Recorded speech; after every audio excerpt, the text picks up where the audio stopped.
चलिए कैसे बड़ा निकल हो गया था। ज्यादा हेडिंग लगेगी ठोस बेलन का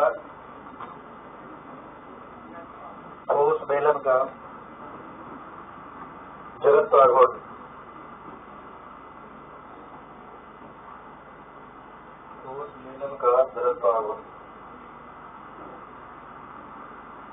ठोस बेलन का जड़त्व आघूर्ण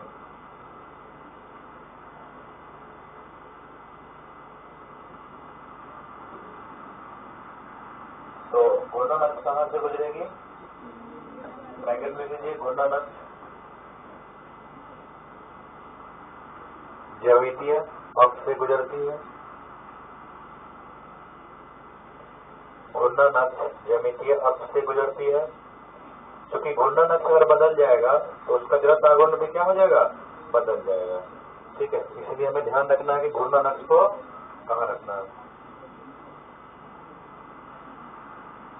सिर्फ लिखना है घूर्णन अक्ष ज्यामितीय अक्ष से गुजरती है। देखिए, इसको बनाने का दो तरीका है, दोनों में जो आपको अच्छा लगे कर लीजिए, कोई दिक्कत नहीं है। हम सुंदर सस्ता टिकाऊ उपाय बताएंगे।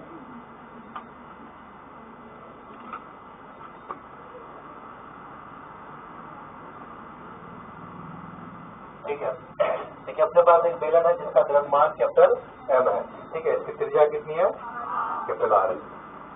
अच्छा, ठोस बेलन किस चीज से मिलकर बनेगा? बहुत सारे डिस्क को रख देंगे, या दूसरा तरीका तो ये भी हो सकता है कि बहुत सारे पाइप को रख दें हम लोग। देखिए, जैसे एक छोटा सा पाइप, फिर इससे बड़ा सा पाइप, फिर उससे बड़ा सा पाइप, मतलब बेलन करते जाएंगे इस प्रकार से ना, क्योंकि सब तो बेलन ही है। इस प्रकार हमारे पास अंत में कितना होगा? बड़ा सा बेलन बन जाएगा। अपने पास दो तरीका है। कौन कौन तरीका है? एक, बहुत सारे डिस्क एक दूसरे के ऊपर रख देंगे तो भी क्या बन जाएगा? ठोस बेलन। या दूसरा तरीका क्या है? बहुत सारे पाइप नहीं, मतलब बहुत सारे बेलन को हम लोग क्या करेंगे? समांतर में रखेंगे, धीरे धीरे करके क्या बन जाएगा? हमारे पास एक ठोस बेलन बन जाएगा। तो हम लोग क्या करते हैं? बहुत आसानी, छोटा सा चिट्टू सा दिमाग लगाते हैं कि हमने एक काम किया है कि एक एक्स त्रिज्या का एक छोटा सा बेलन काट लिया। ठीक है, कितना त्रिज्या का बेलन काट लिए हैं? एक्स त्रिज्या का एक छोटा सा बेलन काट लिया। ठीक है, इसकी त्रिज्या कितनी है? पीछे दिखाई दे रहा है क्या है यहाँ लिखा हुआ? एक्स त्रिज्या का हमने क्या काट लिया? एक बेलन काट लिया। ठीक है, अब मुझे छोटा सा आप बताइए कि ठोस बेलन जो है उसका द्रव्यमान हम लोग कितना ले रखे हैं? Capital M. और ये जो छोटा सा काट है इसका द्रव्यमान बता दीजिए, हमने मान लिया डीएम। इसे द्रव्यमान निकाल लेंगे।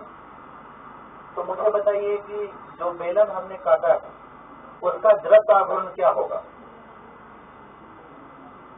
तो हमने खोखला बेलन काटा है, कितना दूरी पर जाके? एफ, जिसकी एक्स त्रिज्या खोखला बेलन काटा है। तो खोखले बेलन का जड़त्व आघूर्ण हम लोग कल जान चुके थे। यदि किसी खोखले बेलन की त्रिज्या आर हो और उसका द्रव्यमान कितना हो? एम, तब उसका जड़त्व आघूर्ण कितना होगा? M R square. किसके लिए है? खोखला बेलन के लिए। ठीक है, जहाँ एम क्या है? किसकी द्रव्यमान? खोखले बेलन की, और ये आर क्या है? उसकी त्रिज्या है। और उसका घूर्णन अक्ष कहाँ होता? अक्ष पे ही होता।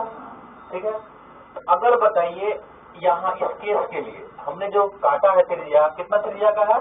एक्स त्रिज्या का। आप बता सकते हैं ये जो बेलन हमने काटा है उसका जड़त्व आघूर्ण कितना होगा? इसको लिख सकते हैं डीएम। द्रव्यमान कितना है? डीएम। और त्रिज्या कितना लिया है? एक्स। क्या लिख सकते हैं? DM x square. यह किसका है जड़त्व आघूर्ण? हमने जो काटा खोखला बेलन उसका। अगर हमें पूरे का निकालना हो तो क्या करना पड़ेगा? इसी प्रकार बहुत सारे खोखले बेलन होगा, सबको क्या करेंगे? जोड़ देंगे। अंतर क्या आएगा? सभी खोखले बेलन की त्रिज्या क्या होगी? अलग अलग, और द्रव्यमान भी अलग अलग होगा। क्यों द्रव्यमान अलग अलग होगा? अब देखिए, ये जो जिसका आकार बड़ा होगा, त्रिज्या बड़ा होगा तो आकार भी क्या होगा? बड़ा होगा। ठीक है, तो बड़ा होगा तो इसका ना द्रव्यमान भी क्या होगा? ज्यादा होगा। तो हमें वो निकाल लेना है कितना द्रव्यमान होगा। अगर सबका द्रव्यमान हमें पता चल जाए, हमें क्या पता चल जाए? द्रव्यमान। तो हम लोग क्या करते हैं? उसको आसानी से जोड़ सकते हैं। अच्छा, सभी को जोड़ देंगे तो टोटल द्रव्यमान कितना हो जाएगा? एम के बराबर हो जाएगा। ना। तो हम लोग क्या करेंगे कि निकाल लेंगे कि कितना द्रव्यमान में क्या होता है नहीं होता है। ठीक है, चलिए तो हम लोग कितना त्रिज्या लिए हुए हैं, x त्रिज्या का। ठीक है, और छोटा सा बेलन में कितना हो गया हमारे पास, dm²। इसको हम लोग जोड़ देंगे। ठीक है, कहाँ कहाँ तक जोड़ेंगे बोलिए। त्रिज्या सबसे छोटी कितनी होगी, 0, और सबसे ज्यादा त्रिज्या कैपिटल R के बराबर हो जाएगा, क्योंकि इसकी त्रिज्या कितनी है, कैपिटल R। ठीक है, अब सबसे इम्पोर्टेंट चीज क्या है, क्या निकालना है, dm, द्रव्यमान कितना होगा। तो ठोस बेलन है, इसका द्रव्यमान कहाँ होगा, लंबाई में, पृष्ठ में या आयतन में, सोच के बताइए। हमारे पास जो ठोस बेलन है उसका द्रव्यमान कहाँ फैला होगा, लंबाई में, पृष्ठ में या आयतन में, सोच के बताइए। देखिए, जिसमें केवल लंबाई हो द्रव्यमान केवल किसमें फैलेगा, लंबाई में। जिसमें केवल क्षेत्रफल हो उसमें द्रव्यमान कहाँ फैलेगा, क्षेत्रफल। जिसमें केवल क्या हो, आयतन हो, मतलब जिसमें आयतन होगा द्रव्यमान कहाँ फैलेगा, आयतन में। ये हमारे पास जो है ठोस बेलन किस प्रकार की आकृति होती है, 1D 2D या 3D। 1D का मतलब क्या, जिसमें एक बीमा हो या तो लंबाई होगा ना, 2D का मतलब लंबाई और चौड़ाई दोनों होगा, और 3D का मतलब लंबाई, चौड़ाई और मोटाई तीनों होगा। जब भी कोई भी आकृति जिसमें केवल लंबाई हो तो वह क्या कहलाता है, 1D वस्तु ना। अगर उसमें लंबाई और चौड़ाई दोनों हो तो 2D, और लंबाई, चौड़ाई, मोटाई तीनों क्या होगी, 3D। तो आपको बताना है कि बेलन किस प्रकार का वस्तु है, 1D 2D या 3D। कैसे समझ में आया बेलन 3D है, ठीक है। देखिए बेलन को आप देखिएगा ठीक से, उसमें लंबाई भी होता है, चौड़ाई भी होता है, मोटाई भी होता है। तो उसका बेलन का मोटाई पहली बार सुने, बेलन की ऊंचाई तो सुने होंगे ना। उसके बाद क्या होता है, देखिएगा आप ठीक से देखिएगा, हम बेलन के ऊपर वाले भाग को बनाते हैं, ठीक है, और एक बेलन का साइड वाला भाग बनाते हैं। ठीक है, आप अगर ठीक से देखिएगा तो देखिए ये मोटाई बेलन का हो गया, यानी जो ना मोटाई नहीं होगा जी, ऊंचाई जिसको हम लोग कहते हैं, तो मोटाई हो गया इसका। अब देखिए ये लंबाई, चौड़ाई, मोटाई तीनों इसमें, ठीक है।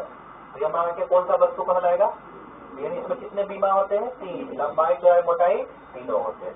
ठीक है, तो इसका हम लोग क्या करेंगे, इसमें बात होगा आयतन में। अब देखिए मान लीजिए कि हमारे पास केवल और केवल एक प्लेट है, ठीक है, केवल और केवल क्या है, प्लेट है।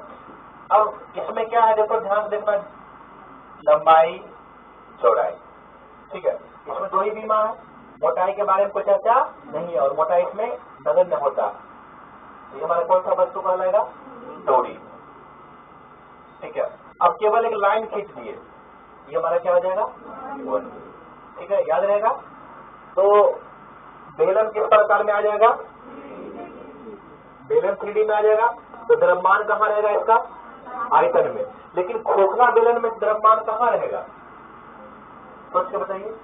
देखिए ठोस कहने का मतलब क्या हो गया कि मतलब पूरा भरा हुआ, और जो खोखला बीच से क्या है, खाली। तो द्रव्यमान तो इसके पृष्ठ पर ही चला गया था, अंदर का पूरा भाग खाली है। और आयतन का मतलब क्या कि पूरे वस्तु के अंदर। तो ठोस वाले में द्रव्यमान कहाँ होगा, पूरे आयतन में। तो हम लोग पहले क्या करेंगे, क्या निकालेंगे, आयतन। किसका आयतन निकालेंगे, बेलन का। ठीक है, तो बेलन का आयतन का सूत्र किसी को याद है, बताइए। तो बेलन का आयतन होता है हमारे पास πr² इंटू h, यानी आयतन का मेन फॉर्मूला क्या होता है, आयतन का जो मेन फॉर्मूला होता है, आप तो कह दिए πr² है तो समझ में आ गया, चले भाई स्पेशल केस के लिए है। लेकिन आयतन का फॉर्मूला मतलब आयतन बेसिकली होता क्या, लंबाई और चौड़ाई गुना करेंगे क्या मिलता है, क्षेत्रफल, और ऊंचाई से गुना कर दिए तो आयतन। तो आयतन निकालने के लिए हमें क्या करना होता है, पृष्ठ का क्षेत्रफल गुने उसकी मोटाई या ऊंचाई जो करिए। तो बेलन में कैसा कैसा पृष्ठ मिला के ऊंचाई बनता है जैसा, तो बहुत सारे वृत्त को रख देंगे हम लोग, ठीक है। तो बहुत सारे वृत्त को रख देंगे तो हमारा क्या बन जाएगा, बेलन बन जाएगा। तो ऊपर वाला पृष्ठ का क्षेत्रफल बताइए, πr², और कितनी ऊंचाई तक जाएगा ये, h। तो आयतन क्या आ जाएगा, πr² h, यानी क्षेत्रफल गुने ऊंचाई। तो आयतन का मेन फॉर्मूला क्या होता है, क्षेत्रफल गुने ऊंचाई। बात समझ में आ गया, ठीक। चलिए तो लिखिए, फिर यहाँ से हम लोग क्या करेंगे कि ना, जो इसका क्षेत्रफल निकले, आयतन निकलेगा, मान लीजिए आयतन निकला भी, तो भी आयतन में कितना द्रव्यमान m, इसलिए इकाई में कितना m/v। मान लीजिए कि इसका हमारे पास आयतन आ गया dv, तो कितना गुना करना पड़ेगा dv, यही ना हमारे किसका मान होगा dm का। ठीक है, लिखिए कैपिटल R त्रिज्या, कैपिटल R त्रिज्या, कैपिटल R त्रिज्या कोमा, कैपिटल R त्रिज्या कोमा L ऊंचाई, L ऊंचाई तथा कैपिटल M द्रव्यमान का, तथा कैपिटल M द्रव्यमान का एक ठोस बेलन है, एक ठोस बेलन है, एक ठोस बेलन है। चलिए फोटो बना लीजिए, फोटो देख के बनाना, आंख बंद करके नहीं बनाना, ठीक है।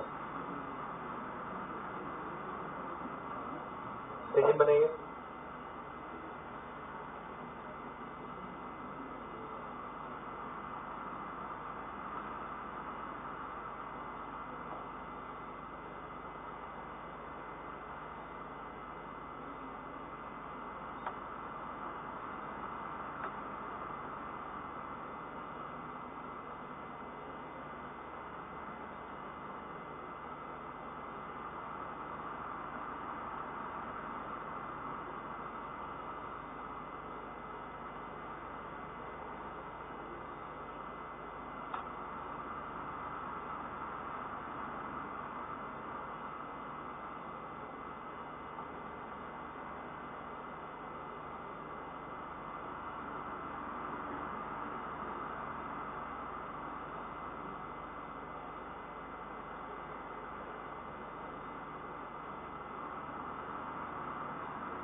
लिख लिए, लिखिए,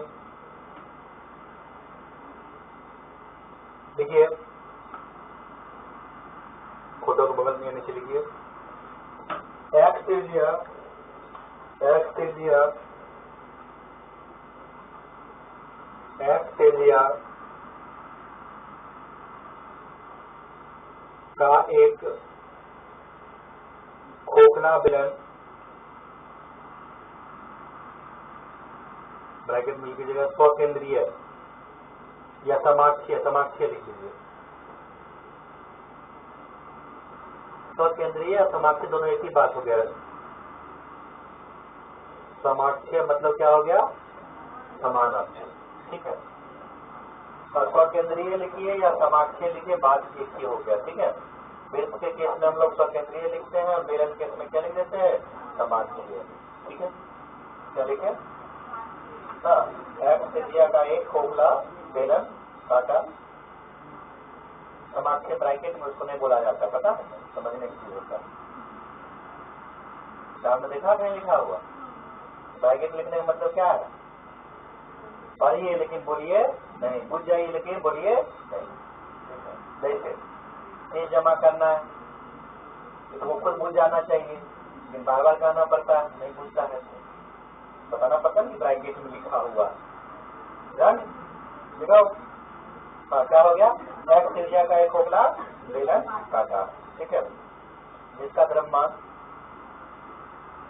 जिसका द्रव्यमान, जिसका द्रव्यमान डीएम लिया,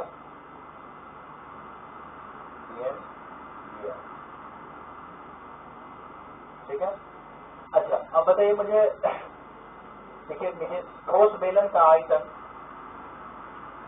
ठोस बेलन का आयतन, ठोस बेलन का आयतन, ठोस बेलन का आयतन कितना हो जाएगा, ठोस बेलन का आयतन कितना हो जाएगा, यहाँ बताइए। हाँ, तो यहाँ लिखेंगे ना जी, पाई त्रिज्या कितनी है ठोस बेलन का, कैपिटल आर लिखेंगे, पाई स्क्वायर एच लिखेंगे, यहाँ ऊंचाई कितने लिए हुए हैं एल, तो क्या लिखेंगे पाई स्क्वायर एल। ठीक है, देखिए ठोस बेलन का आयतन कितना हो जाएगा पाई स्क्वायर एल। खोखले बेलन का आयतन बताइए, ये देखिए खोखले बेलन का आयतन, तो बोलिए पाई एक्स स्क्वायर इंटू एल।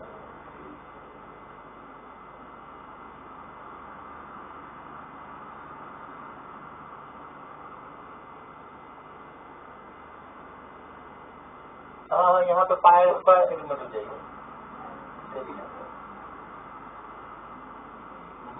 देखिए रुक जाओ जब थोड़ा सा, पायर जो स्क्वायर हम लोग लिख रहे हैं ध्यान देखिएगा, पायर स्क्वायर कब लिखेंगे आयतन के लिए क्षेत्रफल के लिए, देखिए जब ये हमारा पूरा होगा ना, ध्यान समझिएगा, ये हमारा क्या होगा पूरा होगा, तब हम क्या लिखेंगे पाई स्क्वायर। या देखो एक्स जो हमारा है ठोस हम लेते तब लिखते इसको क्या पाई एक्स स्क्वायर, लेकिन हम क्या है हाँ ये हमने खोखला बेलन काटा है, इसकी मोटाई हम लोग कितना ले लेंगे बताइए, मोटाई हम लोग ले लेंगे कितना डी एक्स। ठीक है, ये जो हमारे मोटाई है ये कितना है, यह दिखा दीजिए कितना मोटाई है डी एक्स। तो क्षेत्रफल कितना हो जाएगा सब बताइए आओ। अब तो एक रिंग बन जाएगा ना, खोखले बेलन को ऊपर वाला हिस्सा क्या डिस्क बनेगा कि रिंग बनेगा, रिंग बनेगा। अगर डिस्क बनता तब हम क्या लिखते हैं पाई एक्स स्क्वायर इंटू एल, लेकिन ऊपर वाला हिस्सा क्या बनेगा रिंग बनेगा। तो रिंग का क्षेत्रफल कैसे निकालते हैं हम लोग, तो हाँ नहीं रिंग क्या है हमारा ये है ना, तो इसकी लंबाई कितनी हो जाएगी 2 पाई, त्रिज्या कितनी इसकी एक्स, और इसकी मोटाई बताइए डी एक्स। बात नहीं समझ में आया फिर समझिए। देखिए हम लोग आयतन को पाई एक्स स्क्वायर इंटू एल यहाँ पर नहीं लिख सकते। अब क्यों नहीं लिख सकते हैं, क्योंकि हमने क्या काटा हुआ है खोखला बेलन। तो खोखला बेलन अगर ऊपर को हम लोग देखेंगे तो केवल ये किनारा वाला दिखाई देगा, अंदर तो पूरा खाली है ना। तो हमें क्षेत्रफल किसका लेना होगा, इस वाले भाग का, बाहर वाले भाग का। तो बाहर वाले ठोस होता तब नहीं पूरा भरा होता, तब इसका हम लोग क्षेत्रफल कितना लेते हैं पाई, बोलिए एक्स स्क्वायर, और ऊंचाई कितनी होती एल, तो हम लोग क्या लिख देते हैं पाई एक्स स्क्वायर इंटू एल। लेकिन हमारे पास है क्या यहाँ पे खोखला बेलन, तो खोखला बेलन का क्षेत्रफल हमें लेना होगा ये वाला। तो ये क्षेत्रफल कितना होगा बताइए, तो इसकी यह एक आयताकार पट्टी बनेगा, तो क्षेत्रफल लंबाई गुने क्या हो जाएगा चौड़ाई, तो लंबाई कितनी हो जाएगी 2 पाई, कितनी इसकी त्रिज्या है एक्स, तो 2 पाई एक्स, चौड़ाई कितनी है डी एक्स। ठीक है, बात समझ में आ गई। देखिए खोखले बेलन का आयतन कितना हो जाएगा, हाँ तो लंबाई कितनी हो जाएगी इसकी 2 पाई लिख देते हैं।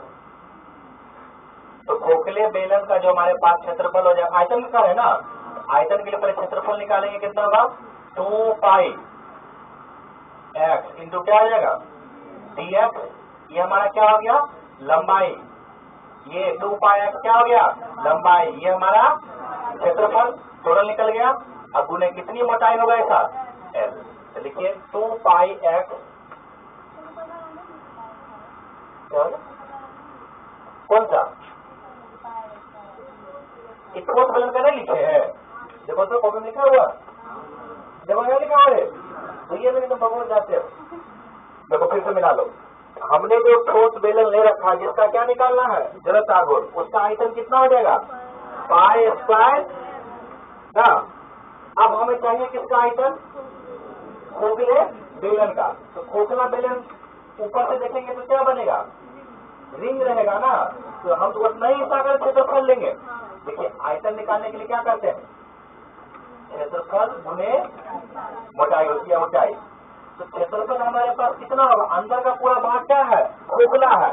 अगर आप क्षेत्रफल में क्या लिखना चाहते हैं कि पाई सर एक्स स्क्वायर ना, अगर हम ये लिखेंगे तो जैसे हम पाई एक्स स्क्वायर लिखेंगे तो हम किसका क्षेत्रफल निकाल लिए, हम तो पूरे का निकाल लिए, पूरे पृष्ठ का क्षेत्रफल। क्या हमने ये पूरा पृष्ठ लिया है, हम तो ये छोटा सा लिए है जिसकी चौड़ाई कितनी है डी एक्स। तो हम किसके हिसाब से निकालेंगे रिंग के लिए निकालेंगे, और रिंग में बताया क्षेत्रफल कैसे निकालते हैं लंबाई गुने चौड़ाई। लंबाई कितनी हो जाएगी, एक बार घूम जाएंगे तो 2πx और चौड़ाई कितनी है dx, और मोटाई इसकी l। मोटाई में तो कोई अंतर नहीं है क्योंकि देखो यहाँ से लेकर यहाँ तक मोटाई है पूरा, तो हमने क्या लिख दिया 2πx dx इंटू l। लिख लो। तुम्हारे पास आयतन कितना होगा इसका 2πx dx इंटू l। ठीक है। अब मुझे बताइए कि कैपिटल M द्रव्यमान कितने आयतन में फैला हुआ है, बताइए। हाँ, टोटल जो हमारा ये द्रव्यमान है ना, कैपिटल लिखिए, कैपिटल M द्रव्यमान, कैपिटल M द्रव्यमान, कैपिटल M द्रव्यमान, ठीक है, एक समान रूप से, कैपिटल M द्रव्यमान एक समान रूप से, कैपिटल M द्रव्यमान एक समान रूप से ठोस बेलन में फैला हुआ है। ठोस बेलन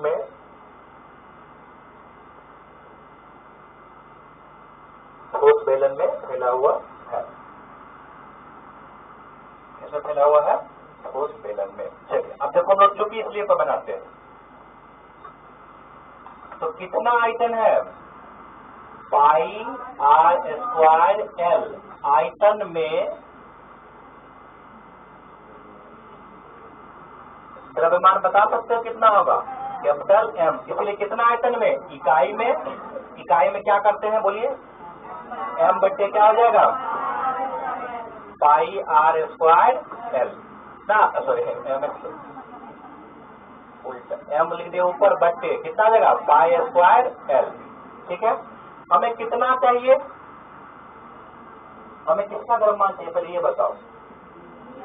dm चाहिए। dm किसका द्रव्यमान है, खोखले बेलन का। तो खोखले बेलन का आयतन कितना होगा, तो हमें किस आयतन का निकालना है, द्रव्यमान कितना होगा, तो 2πx। अब इसको l यहीं लिख लेते हैं, l लिख लेते हैं आगे में, वहां इसलिए लिख दे ताकि जब कभी आप रिवीजन कीजिएगा आपको ये समझ में आए कि आया कैसे। तो आपको दिख जाएगा 2πx लंबाई, dx चौड़ाई, और साथ में ऊंचाई कितना है l। ठीक है, तो कितना हो जाएगा 2πl को हम लोग इधर ले आए तो 2πx l इंटू dx। तो बताइए क्या हो जाएगा। अरे इतने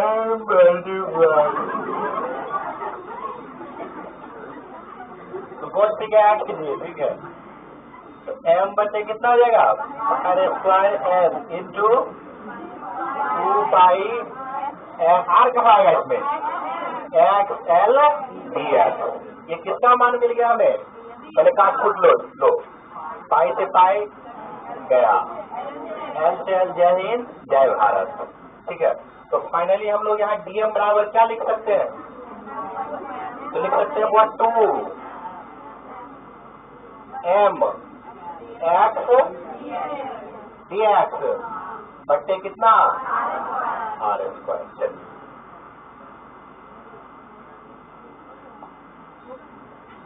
तो इसको लिखो,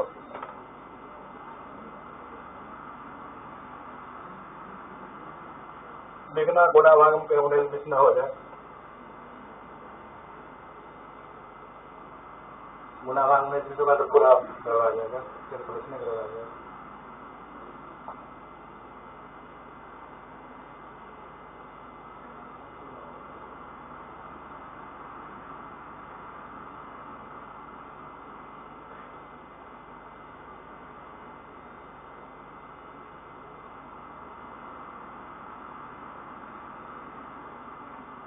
सबको समझ में आ गया ना कि पाई आर स्क्वायर एक्स ना लिख के हमने 2πx dx क्यों लिखा। मैं तो भगवान का 3 बार मन नाम ले लेना, सही हो नहीं आएगा। देखिए हर चीज का एक्सप्लेनेशन होता है, उस पर ध्यान देना चाहिए। समझता क्या है कि जैसे हम लोग बचपन में पढ़ते हैं उस समय ये पता रहता है क्या इम्पोर्टेंट और क्या इम्पोर्टेंट नहीं, लेकिन टीचर्स को पता होते हैं, वो बताते भी होंगे। सभी को ऐसे कहना कितना याद रखे ना तने दिमाग में।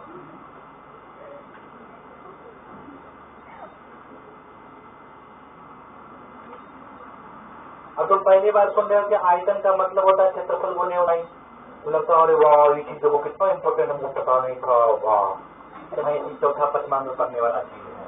चौथा पचमान नहीं, कम से कम 6 जरूर लोग जान जाता है। तो आप वहाँ नहीं सीखे, आपको 12th के साथ बाद मिला, तो बोले वाह कितना खतरनाक ज्ञान है, तो पढ़े ही नहीं तो कितना खतरनाक ज्ञान तो होगा, हो जाता है कोई बात नहीं। जो हमें कुछ पहले पढ़ के आना चाहिए था वो हम लोग नहीं पढ़ के आते, उसका बहुत सारा रीजन है। रीजन ये है कि जो भी पढ़ते हैं हाँ और जो पढ़ाते हैं 10वां तक तो पहले ये था कि चलिए भाई कम से कम नॉलेज लिए पढ़ते हैं, नंबर आ जाएगा, नहीं आया तो भी ठीक है, आया तो भी ठीक है। फिर बाद में आया कि नंबर देना शुरू किया, बिहार बोर्ड का नंबर लाने का और हो गया कि भाई कुछ पूछना नहीं है, जो लिखा दिए इसको किसी तरह घटक जाना है। अगर बच्चा बार बार पूछ जाए तो बोर्ड के ही तो तैयारी करता है, पूछ जाएगा तुम्हारा बोर्ड, बच्चा डरे बोर्ड टूट जाएगा, बस कोई बात नहीं। 12th वाले के जो हम लोग पढ़ाते हैं, ठीक है, कोई मतलब नहीं कि बोर्ड में क्या होगा नहीं होगा। मुझे पता है कि हम लास्ट के 3 महीना में मार्क सीधा करके बोर्ड के लिए तैयार करवा दें, ठीक है। पूरे जो हम लोग है 11 महीना लास्ट में दिसंबर जनवरी को छोड़ दीजिए, तो पूरे लगभग 11 महीना हम लोग क्या करते हैं, आराम से पढ़ते हैं, सीखते हैं, समझते हैं, और लास्ट के 2 महीना PWB चलता है, 98, 97, 94 मार्क्स आ जाते हैं। तो तुम लोग के केस में यही होगा, ठीक है। बस तुम लोग एक ही चीज करना होगा, ठीक है। क्या करना है, वो थोड़ा शरीर उपस्थित हो जाना है। मन कहेगा नहीं जाओ, आज तुम्हारे साथ बुरा होने वाला है, चलो चलो मुझे होगा देखा जाएगा। बस आपको थोड़ा शरीर उपस्थित हो जाना, बाकी काम के लिए मैं हमारा PWF सहयोगी सब काम करवा देता है, बताने की बात नहीं। धीरे धीरे समझ में आ जाएगा। अभी तो उतना समझ में नहीं आता और नंबर कितने मजे में पढ़ रहे, क्या नंबर आएगा। लास्ट में जब जाओगे तो समझ में आना शुरू हो जाएगा, अच्छा नंबर तो आ जाएगा। आपका बाकी सब्जेक्ट कितना अच्छा हो, ठीक है, खूब बढ़िया, लेकिन जब आप एग्जाम देने जाइएगा आपके केवल और केवल फिजिक्स में ही कॉन्फिडेंस होगा, कुछ पूछेगा लिख देंगे, ठीक है। ऐसा वाला फिजिक्स आएगा जब आप एग्जाम के पास रहोगे। जब एग्जाम देने जाओगे कुछ लिख देने का मतलब ये नहीं है कि फिजिक्स में उर्दू लिखना शुरू कर दिए। कहने का मतलब कुछ भी प्रश्न पूछेगा, आपको नया नहीं लगेगा कि इसके बारे में पढ़े नहीं, हाँ तो उसमें बकैती किया होगा, उसके लिए एक ही होता है काश कर कह रहे थे 50 बार कहे, मेरा दिमाग ही पागल था, बेवकूफ था, नहीं मान रहा था, देखो क्या हो रहा है मेरे साथ, इसके जिम्मेदार हम खुद हैं। उसको कहते हैं रिग्रेशन एग्जामिनेशन हॉल, ठीक है। उसमें देखो अच्छा बच्चा ही पे आता है, जो सबसे चिंटुआ पिंटुआ जिसको उतना पढ़ा लिखा मतलब नहीं, अंतिम तो 3 महीना जगता है, सर्दी जो के बेहोश है लगा लो माथा में और भूल जाए एग्जाम में, और वो अच्छा नंबर ले आता है, ठीक है। अब जिसको 50 नंबर नहीं आने वाला है उसको 75-80 नंबर आ गया तो कहता चलो आज मिठाई बता। एक मेरे दोस्त का एक कोई लड़का था, मतलब दोस्त ही था सिंगिया का, बेचारा 2nd डिवीजन होकर गया, 2 साल से फेल कर रहा था, और वो 2nd डिवीजन कर गया। मिठाई खिलाने आया उतना दूर से, और मना कर नहीं खाएंगे नहीं खाएंगे, नहीं खाना ही पड़ेगा। और जो अच्छा नंबर लाया वो कभी 100 मतलब 250 ग्राम पूरा आधा KG 1 KG मैक्सिमम लाया, कम से कम 10-20 किलो तो लाना चाहिए। वही हम सोचे थे कि 5 टाइम एक लगा देते दुकान मिठाई का सस्ते दामों में। चलिए छोड़िए, तो कितना हो गया हमारे पास, DM का मान निकल गया, ठीक है। अब हम किसका मान निकालेंगे, जड़ता गुण का। चलिए, तो जड़ता गुण कितना होगा, लिखिए खोखले बेलन का जड़ता गुण,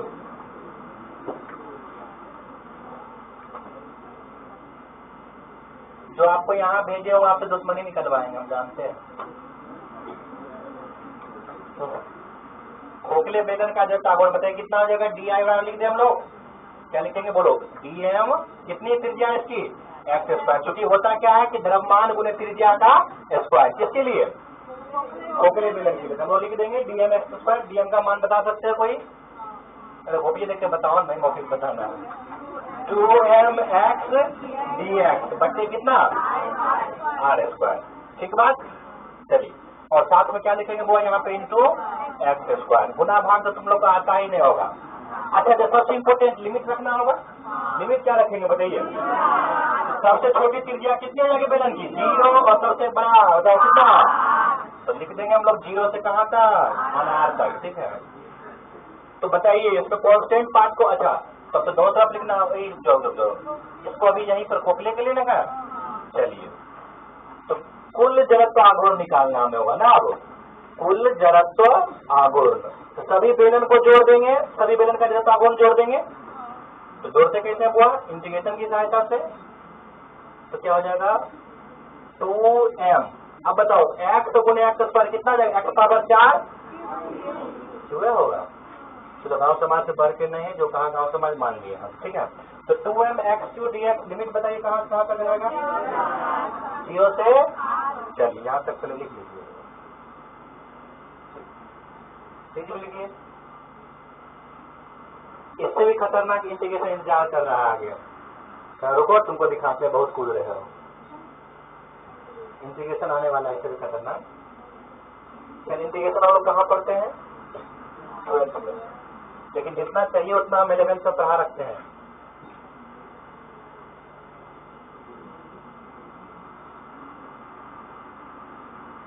लिख लीजिए। अरे यू लिखिए, यू, ठीक है। लिख सकते हैं यू? कैसे लिखोगे? यू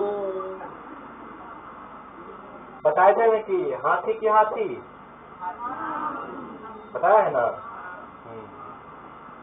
हाथ, हाँ, घर में जाकर फिर भूल जाता है। हाथ, हाथ दिखा,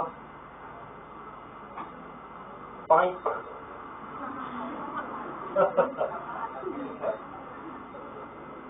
हाँ, तुम लोग नया लिख जाते हो, घर पर कोई बोल दिया पाइप, पाइप नहीं, पाइप कहता होगा। मान लो कोई नया चीज सिखा तो बोल दिया हाथ, हाथ नहीं, क्या हाथ, हाथ शुरू कर देते वहीं से। अच्छी बात है, ये फॉर्म स्टार्ट कहीं से भी हो सकता है। चलिए अब देखो उसमें कॉन्स्टेंट पार्ट को बाहर निकालो। तो क्या कॉन्स्टेंट पार्ट है? देखो 2 तो नहीं बदलेगा, 2 का मान कितना होगा? 2 का मान कितना होगा? आग में रख देंगे तो जल जाएगा, मर जाएगा, बस खत्म हो जाएगा। लेकिन मान उसका कितना होगा? 2 ही। तो बताइए आई बराबर क्या लिख सकते हैं? कॉन्स्टेंट टर्म को बाहर निकाल लो। तो 2 कैपिटल M भी नहीं बदलेगा, R स्क्वायर भी नहीं बदलेगा, इंटीग्रेशन का साइन भी नहीं बदलेगा। क्या हो जाएगा? x3dx। ऐसा इंटीग्रेशन कहीं देखते हो? किस पैटर्न पर, कौन सा फॉर्मूला पे बनेगा? x power n dx। बता सकते हो कितना हो जाएगा? 2m बटे R स्क्वायर। इसका हो जाएगा, बोली बुआ, पावर 1 बढ़ाएंगे, x पावर 4 बटे, लिमिट बताइए 0 से R तक, ठीक है। अब तो समझ में आ रहा है क्या लिखने वाले आगे। इसको बताइए कितना हो जाएगा? देखो इधर हमने क्या किया, कॉन्स्टेंट पार्ट को बाहर गया, इसको इंटीग्रेट किया। x पावर 3 में पावर बढ़ाएंगे कितना होगा? 4 बच्चे कितना हो जाएगा? 4। पावर बढ़ा के भाग देते हैं। तो बताइए अब क्या रखेंगे? x के जगह एक बार r, सब में मान रख देंगे, फिर घटाएंगे, क्या रखेंगे? 0 रखिए। तो ऊपर मैक्स बराबर कितना हो जाएगा? 2m बटे R स्क्वायर। हाँ लो, नीचे 4 बाहर कर देते हैं, खुश, ठीक है। इंटू, बताइए इसका मान अब क्या हो जाएगा? R पे पावर 4, फिर माइनस करेंगे, R का मान मतलब x का मान 0 कितना होगा? 0। डायरेक्ट लिख दे R पे पावर 4, कट गया क्या बार में? ये क्या बार में कटेगा? कटेगा नहीं, पावर घटेगा, ठीक है। तो फाइनली हम लोग क्या लिख सकते हुआ? mR square by 2। इसको जैसे अचार को हम लोग बंद करते हैं डिब्बा में इमरजेंसी केस के लिए, इसको भी डब्बा में बंद कर लीजिए और इसको चुपचाप लिखिए, कोई जाने नहीं समझ।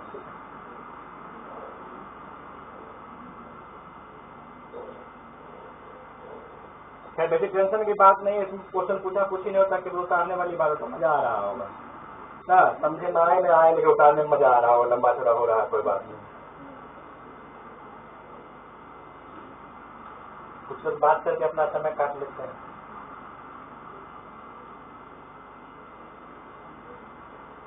चलिए तो लिख लिए, टोटल कितना पर नियम लोग निकालो। बंद कर देता कॉपी ताकि विद्या भागे ना। तो भागने वाला अगर तुम चेको मांगोगे बच्चा तो ही जाएगा, ठीक है। देखिए सबसे पहले हम लोग जनरल डेफिनेशन क्या पढ़ते हैं? बारे में कर रहा है। आओ यार देखो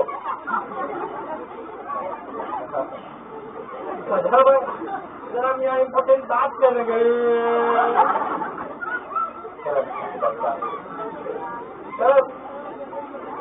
देखो अगर किसी का द्रव्यमान m हो ना और घूर्णन तो उसकी दूरी कितनी हो r, तो दूरी का मतलब कौन सी दूरी? लंबवत दूरी।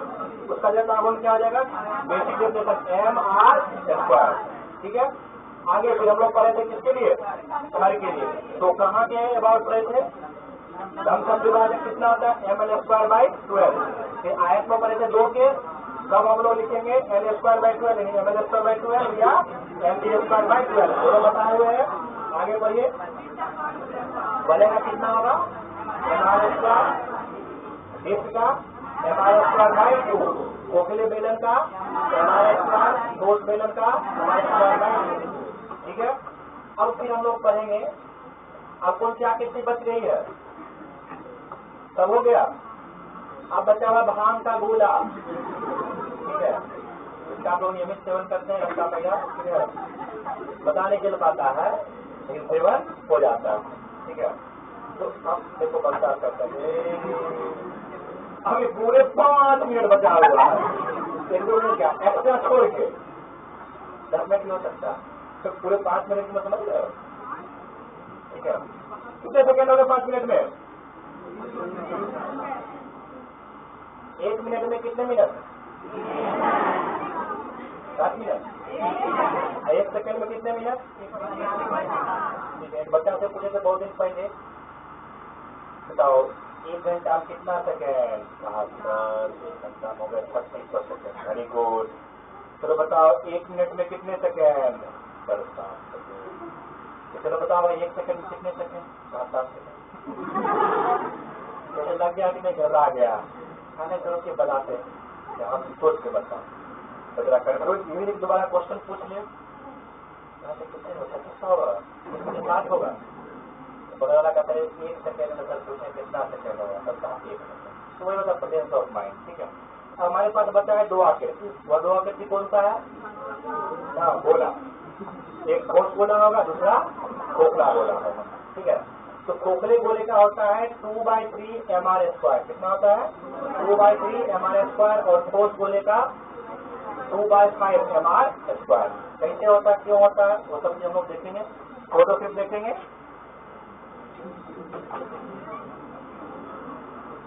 बस केवल थोड़ा देखेंगे नहीं, फोटो लिखेंगे भी। चलिए हट जाइए, मजा आ गया।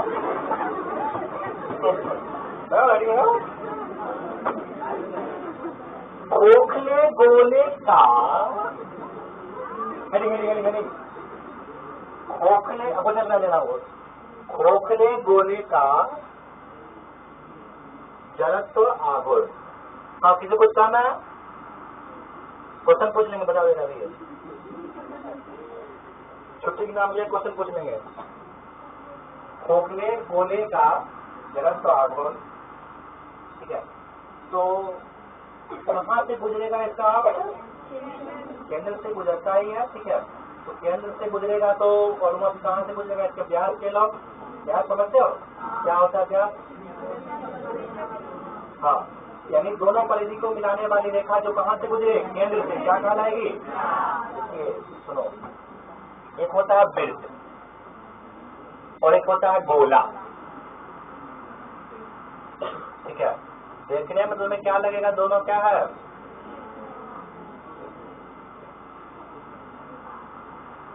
ठीक है, देखने में तुम्हें दोनों तो सेम ही लग रहा होगा। ठीक है, तो आपको बताना है कि जो हमारा वृत्त होता है, ठीक है, और हमारा गोला होता है, दोनों किसमें आएगा? 1D, 2D, 3D या किसमें आएगा? ठीक है, देखिए अगर आप ठीक से देखिएगा तो 1D का तो बात ही नहीं हो रहा।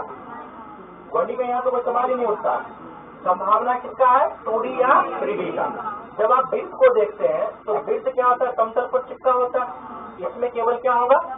लंबाई चौड़ाई होगा, यानी 2 डायमेंशन में फैला हुआ है, 2 और फैला हुआ है। ठीक है, ये कौन सा ऑब्जेक्ट हो जाएगा? 2D। लेकिन जो हमारा गोला होता है, ठीक है, गोला ना अगर आप देखोगे तो उसमें लंबाई चौड़ाई मोटाई तीनों होता है, वो हमारा क्या हो जाएगा, 3D में हो जाएगा। तो जैसे ही बात 3D की होगी, ठीक है, तो हम क्षेत्रफल निकालेंगे कि आयतन निकालेंगे, लेकिन कब, अगर मान लीजिए कि अंदर का पूरा भाग खोखला है तो द्रव्यमान सब कहाँ पर होगा, पृष्ठ पर होगा, तो हमें क्या निकालना पड़ेगा, क्षेत्रफल।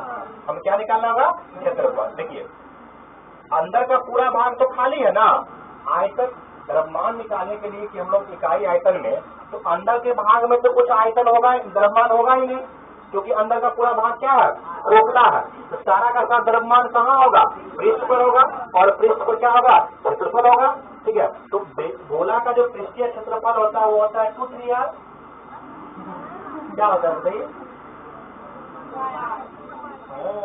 जानते थे, तो 3r बोलेंगे तो 4π 2π को तो बोलोगे। कितनी होती है गोला का क्षेत्रफल, ला, तो पृष्ठ का क्या हो जाएगा, हाँ इन्हें 2/3 बोले थे, ठीक है।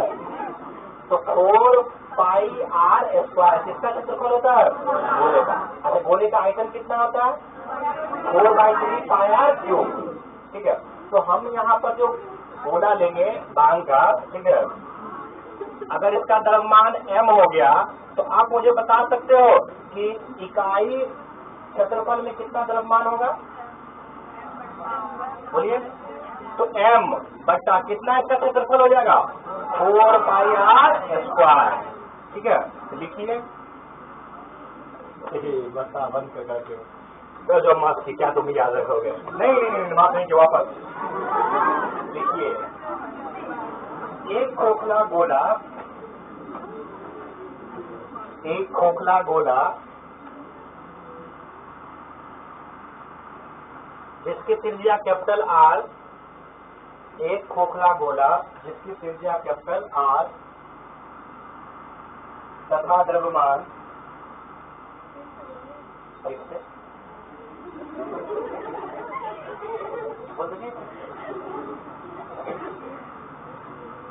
एक खोखला गोला जिसका द्रव्यमान और जिसकी त्रिज्या कैपिटल R तथा द्रव्यमान कैपिटल M है, ठीक है। फोटो बना